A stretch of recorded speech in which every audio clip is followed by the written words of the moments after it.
प्रतिशोध की अग्नि से तुम्हारे राज्य का हर एक घर राख हो जाएगा।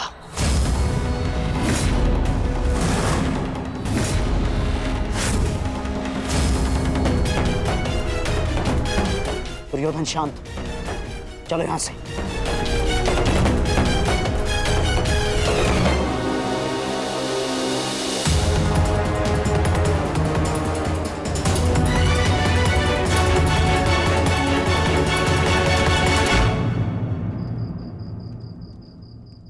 प्रणिपात महाराज। महारानी का स्वास्थ्य तब कैसा है? भाई खोने की पीड़ा है कंक, जाते जाते ही जाएगी। अभी वो अपने कक्ष में विश्राम कर रही है। यदि कोई आवश्यकता पड़े तो स्मरण कर लीजिएगा महाराज। सबसे अधिक आवश्यकता के समय तुम सहायता कर चुके हो कंक।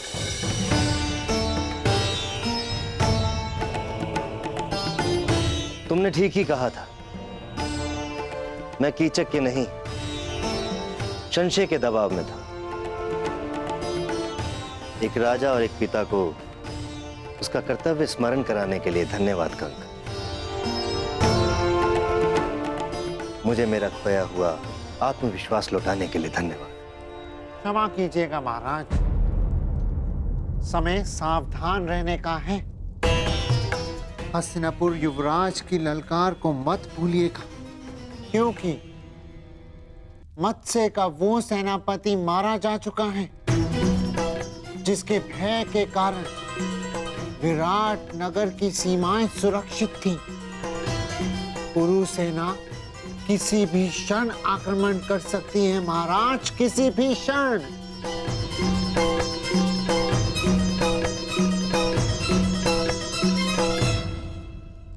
ठीक कहा कंक तुमने। सच में संकट की घड़ी आ गई है। मैं आसक्त हूं और कुमार उत्तर तो अभी स्वयं बालक है। इस संकट की घड़ी में तुम ही कोई मार्ग दिखाओ।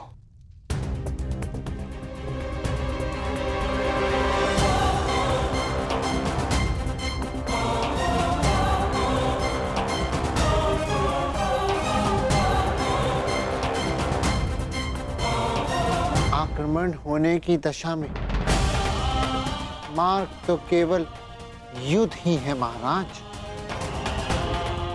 परंतु मैं आपको वचन देता हूं कि जिस मत्स्य भूमि का हमने अन्न खाया है उसे नाश नहीं होने देंगे महाराज। नाश नहीं, सर्वनाश चाहिए मुझे। सर्वनाश। उस मत्स्य राज्य का सर्वनाश चाहिए मुझे। उसने मेरा, दुर्योधन का अपमान किया है। दुर्योधन का।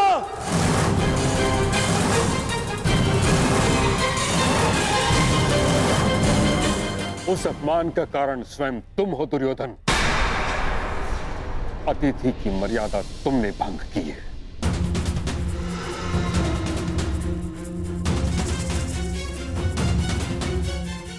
मैं कुछ भंग करना चाहता था तो वो केवल उन पांडवों का अज्ञातवास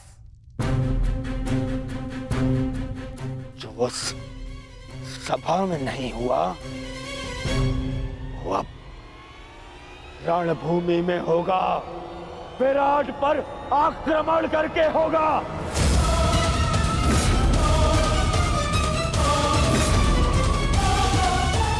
मूर्खता से पूर्ण प्रलाप बंद करो दुर्योधन। केवल इस कारण कि तुम्हें संदेह है कि पांडव वहां थे, हम आक्रमण नहीं कर सकते। नहीं, संदेह नहीं, पूर्ण विश्वास है मुझे। वो सैरंद्री ही पांचाली थी।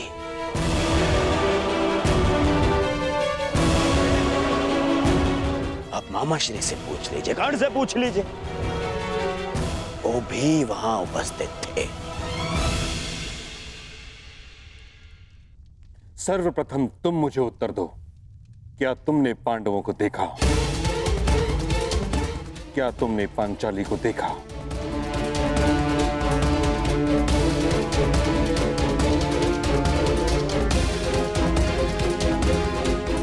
मैं बस देखने ही वाला था।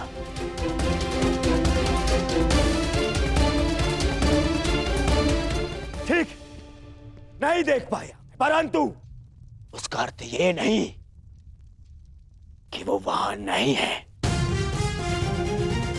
तो अभी बताइए पिताश्री, कीचक जैसे शक्तिशाली का वध और कौन कर सकता है? उसका वध ही इस बात का साक्ष्य है कि भीम वहां उपस्थित था।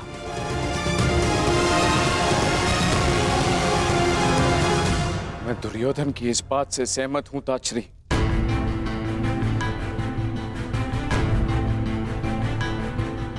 महाराज, कड़ी धूप में हमें आभास होता है कि दूर कहीं जल है, परंतु पास जाने पर ज्ञात होता है कि वह हमारा भ्रम था।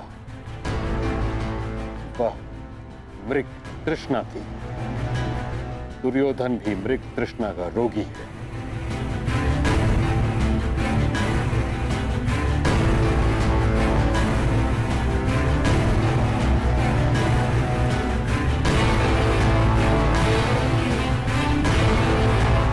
आपको क्या लगता है मैं मूर्ख हूं?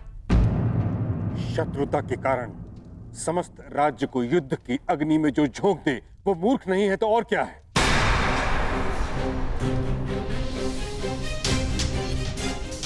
कितनी बार तुम्हें समझाने का प्रयास किया है, परंतु तुम समझने को तैयार ही नहीं हो। पांडवों से बैर के कारण कब तक हस्तिनापुर को कलंकित करते रहोगे तुम? कब तक राज धर्म को दूषित करते रहोगे? अपने संदेह के निवारण के लिए सहस्त्र सैनिकों के प्राण दांव पर लगा रहे हो। यदि पांडवों का अज्ञातवास पूर्ण हो गया, वो अवश्य युद्ध करेंगे और ये युद्ध महाभारत होगा।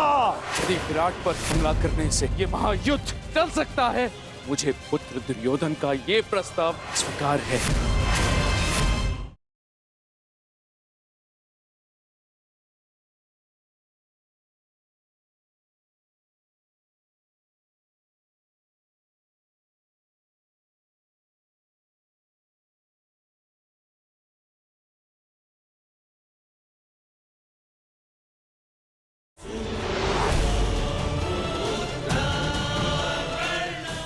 अपने संदेह के निवारण के लिए सहस्त्र सैनिकों के प्राण दांव पर लगा रहे हो।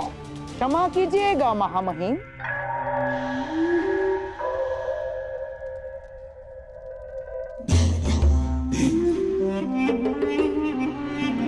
परंतु मनुष्य के निर्णय लेने के पीछे केवल दो ही तो कारण होते हैं,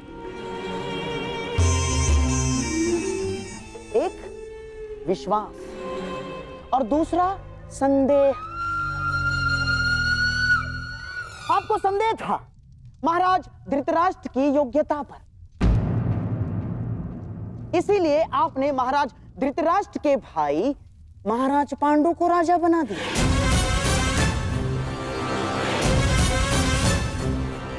आपको संदेह था कि युद्ध में कर्ण कहीं अर्जुन के प्राण ना ले, अर्जुन को परास्त ना कर दे, इसीलिए आपने हस्तिनापुर का विभाजन भी स्वीकार कर लिया।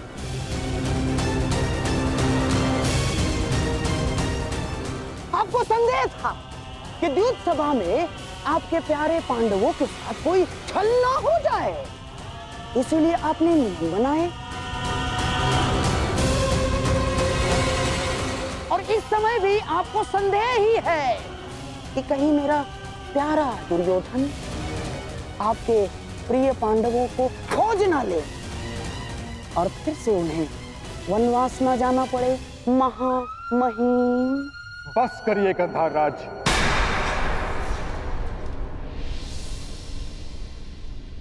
आप ही हैं जो सदैव दुर्योधन का मन कुलुषित करते रहते हैं।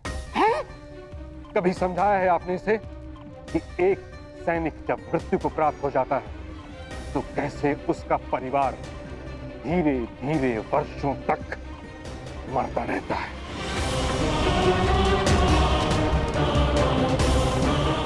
सहस्त्रों सैनिकों के प्राण का कोई मोल है?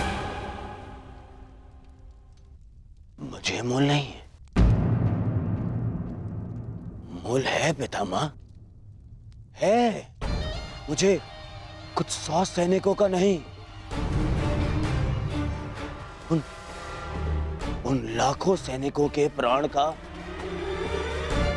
मोल है। यदि ये युद्ध नहीं हुआ तो पांडव प्रस्तुत होंगे और फिर महायुद्ध होगा। ऐसा महायुद्ध जिसमें लाखों सैनिक अपने प्राण गंवाएंगे, फिर लाखों परिवार थोड़ा थोड़ा करके हर दिन मरते रहेंगे।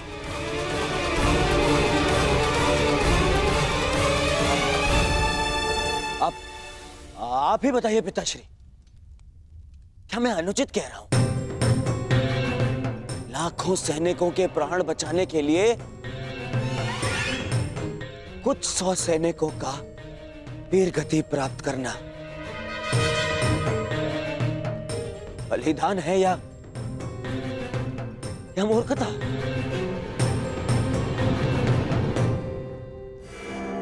मैं तो कहता हूं कि विराट पर आक्रमण करके पांडवों का अज्ञातवास भंग करना ही नीति है। यही नीति है पितामह।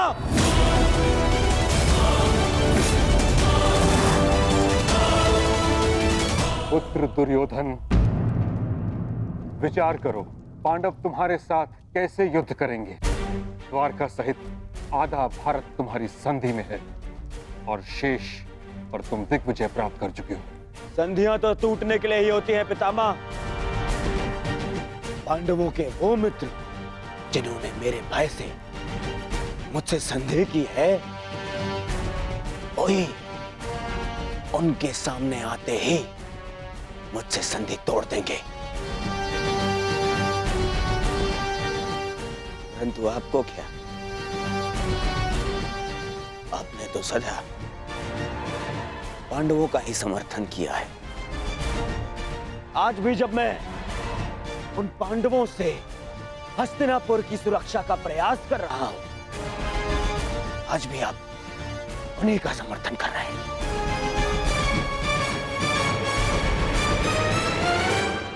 क्या तुम्हें विश्वास है कि पांडव विराट नगर में हैं? उतना ही जितना इस बात पर है कि आप हस्तिनापुर के राजा हैं।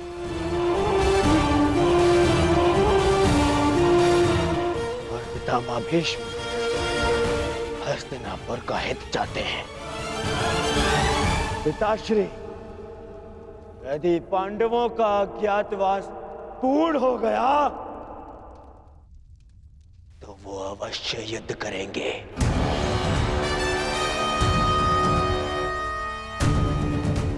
और ये युद्ध महायुद्ध होगा।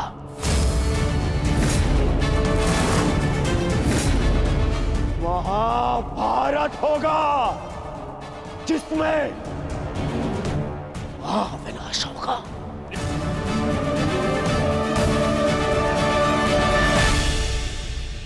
नहीं, मैं ऐसा नहीं होने दूंगा।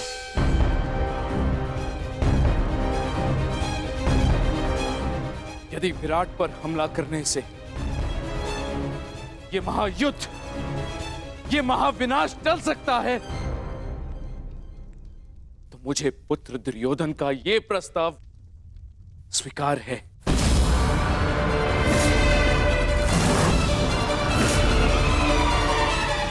परंतु ये हस्तिनापुर के राजा का आदेश है। हस्तिनापुर विराट पर आक्रमण करेगा।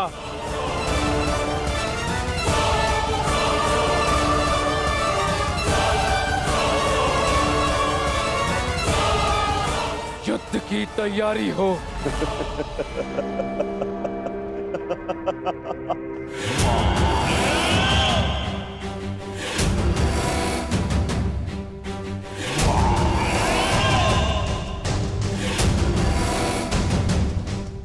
समय आ गया है मित्र। अर्जुन से तुम्हारा अधूरा द्वंद्व अब पूर्ण होगा।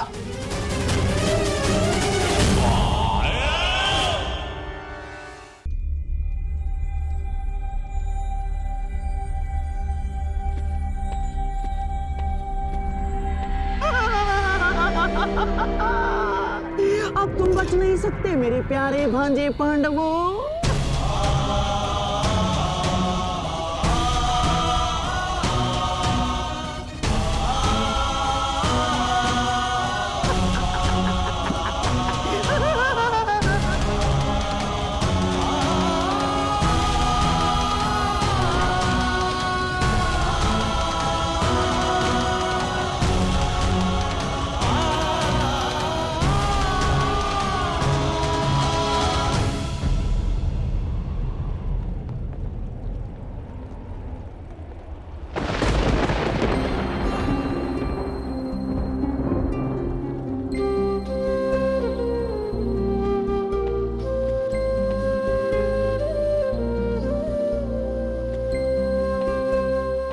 बात माताश्री,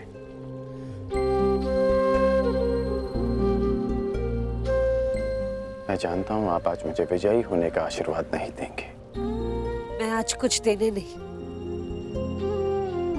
स्मरण दिलाने आई हूं।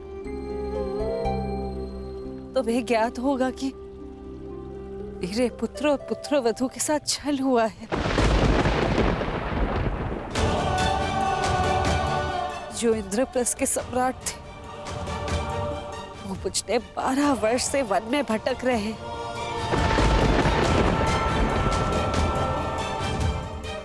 और कुछ ही दिन बचे उनकी स्वतंत्रता में,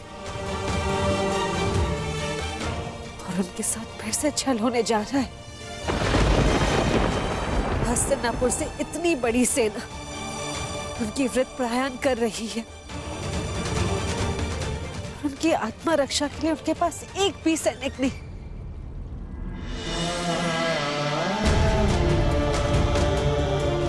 मुझे पूर्ण विश्वास है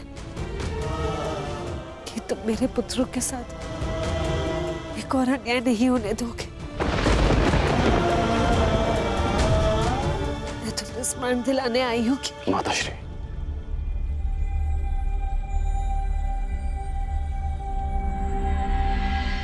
कर्ण को अपना हर वचन स्मरण है।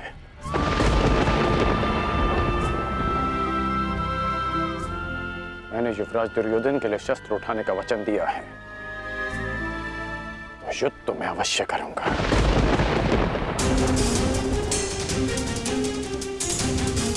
परंतु मैंने एक और वचन दिया है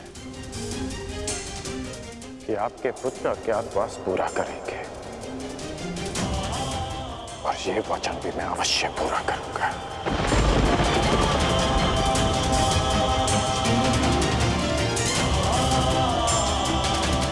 आज्ञा दीजिए माताश्री।